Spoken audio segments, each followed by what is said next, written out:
Hello 大家好အားလုံးပဲတွေ့ရအောင်ဝမ်းသာပါတယ်ကျမတရုတ်စာကိုလေ့လာတာအစကခက်ခဲခဲ့ပါတယ်ဘယ်ရမှမလွယ်ကူမှန်းတော့ကျမသိပါတယ်ဒါပေမဲ့ကျမပြောချင်တာကကျမတရုတ်စာကိုနေ့တိုင်းနည်းနည်းချင်းစီလေ့လာတယ်ပေါ့နော်အခုလေ့လာနေရတဲ့လအနည်းငယ်လောက်ရှိသွားပါပြီ။ဒါကြောင့်မလို့ကျမ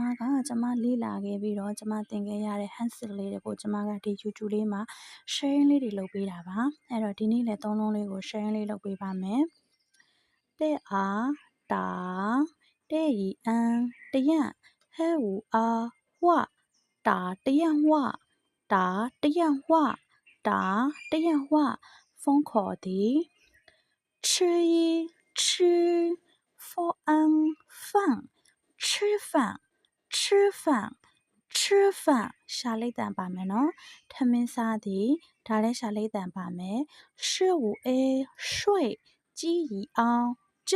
睡觉睡觉睡觉အိတ်သည်